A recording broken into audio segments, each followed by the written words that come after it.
Welcome back to my channel, Faceless Ro here, ang inyong host.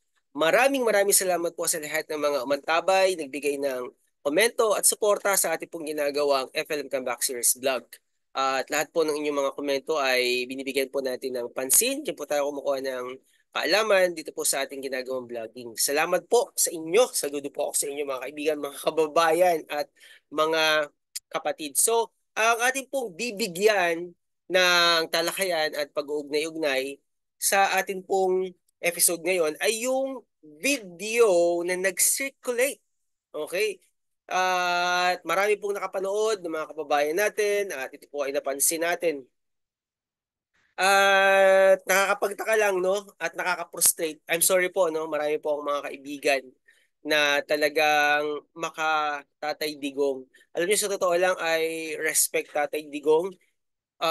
But at this point in time, no, na magulo po yung bansa natin, andyan yung threat ng China sa pinag-aagawang West Philippine Sea. Atin po iyan at hindi po tayo pumapayag na yan po ay mapunta sa iba dahil atin po alam po natin yung ating karapatan. So, sa dami po ng mga problema ng ating bansa at tinaon pa talaga sa SONA. Alam niyo po, hanga po ako kay Tatay Digong pero yung ganito pong action ay nakaka-disappoint, no? Nakaka-disappoint po. So, yung masasabi ko lang ay kailangan talaga ng kailangan talaga natin ng pagkakaisa, kailangan natin ng pagpapatawaran, kailangan natin ng maayos na pamumuno sa ating bansa. At itong napakahalagang State of the Nation address ng isang presidente, siyempre ang ating presidente si PBBM ay masasabayan pa ng isang peking video.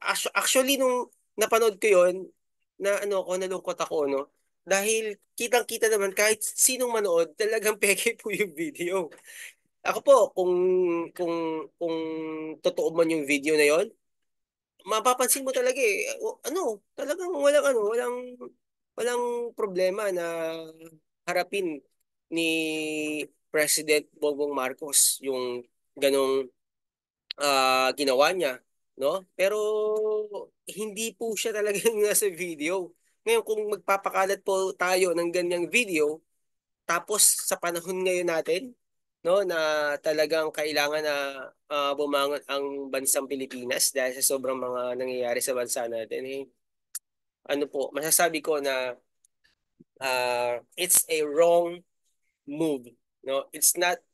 That is not the right time to pull down, no, the government. Gusto kong sabihin na kung ano yung stand ni Doc FLM regarding sa authorities, yun po din po yung aking stand, no? At gusto ko basahin sa inyo, hindi pa rin po magbabago yung stand ko when it comes to the government. Kasi nung time ni President Aquino, ni Pinoy, okay, I pray for him and his government. Ganun din kay Tatay Digong, saludo ako dahil ang dami niya pong mga bagay na gusto ko yung kanyang leadership and I pray for him and his government. And katulad ng sinabi ko sa aking vlogging, ngayon naman na ang presidente po natin ay si President Bongbong Marcos Jr. I pray for him and I respect and honor his government. Ang dahilan po ay makikita po natin sa Biblia ay still I can give you, okay, three or four chapter and verse. Pero ang bibigay ko po ngayon ay isang verse lang na katulad ng aking laging sinasabi, okay, sa Romans chapter 13. So let me read to you. Ang sabi dito, let every soul be subject to the governing authorities. For there is no authority except from God, and the authorities that exist are appointed by God. Therefore, whoever resists the authority resists the ordinance of God, and those who resist will bring judgment on themselves. For rulers are not a terror for good works, but to evil. Okay guys, pag binasa niyo pa po yung the following succeeding verses, makikita po ninyo yung mga role ng mga leaders or rulers. So, ito yung stand ko, isa sa mga scripture na gusto ko pong i-share sa inyo. At nais ko pong sabihin na I still pray for President Bongbong Marcos Jr. and his government. Okay, sa susunod, katulad sa sabi ni Doc FLM, sa susunod na may mga leaders, ano, ganun pa rin natin, irespeto pa rin natin, di ba? Patapusin natin yung alang termino. Okay? So pag term nyo naman, suportahan din kayo ng mga susunod. Yun ang maganda, di ba? At yun na po, no? Okay, di natin patatagalin. Gusto ko nang mapanood po ninyo yung video ng ating Secretary of National Defense. Walang iba kundi si Secretary Gibo. Okay, makikita po natin ito kay Lady Shadow Channel. Si Lady Shadow Channel po ay nasa Tak family. Ayan, kay Utol Anino. Opo, no? At sila po ay nagkakaroon din ng humanitarian. Nagre-reach out po sila. Meron po silang charity at registered po yung kanilang charity, no? Kaya shout out Lady Shadow Channel and of course sa ating kaibigan, walang iba kundi si Utol Anino. Yan. Okay, pakinggan na po natin ang video. Doon sa Los Angeles, California, kung saan nagpalabas po sila ng isang video na ang gusto po nilang palpasin, ito po ay video ng ating Pangulo na may ginagawang hindi ka nais-nais. Pero kitang-kita po dito sa video na hindi po yan ang ating Pangulo. Peke po ang ginawa nila na video at obvious po na ito ay gawa-gawaan lamang. Ngayon, maliwanag na po sa akin, mga kababayan, na meron po talagang matinding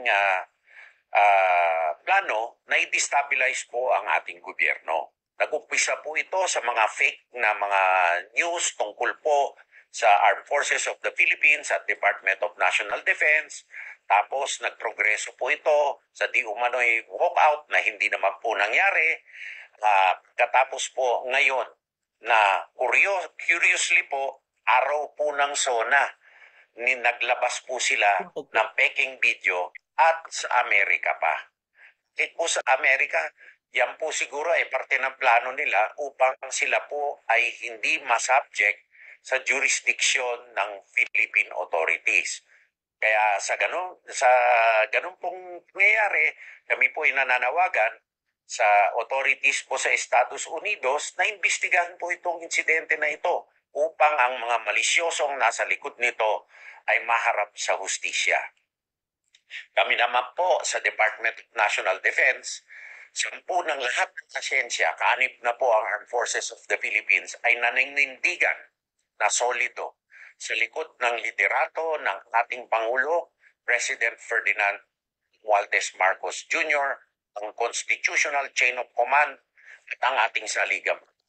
Etong mga isip batang mga attempt na mapahina ang ating saligang batas at mga institusyon ay mariin po naming tututulan at lalabanan.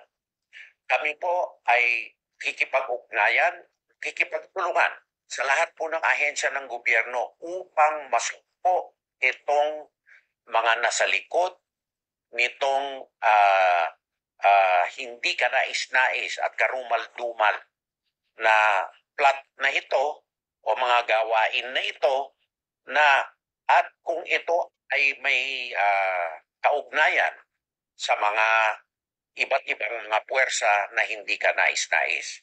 Susumpuin po natin ito at hindi po pwede na magwat-wat ang ating republika sa mga swapang pamamaraan o makasariling na ganito.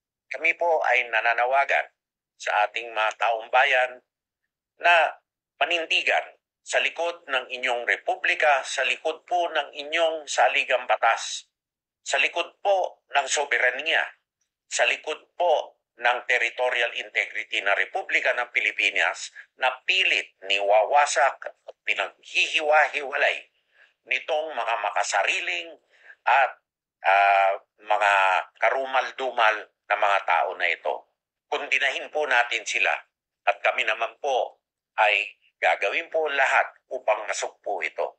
Marami pong salamat, mga kababayan, at mabuhay po ang Pilipinas, mabuhay ang bagong Pilipinas, mabuhay ang Pilipino. Maraming salamat po, Na Secretary conventions. Gibo. Ayan po. So, ayan guys, no, mga kapatid. Nakaka-pass natin.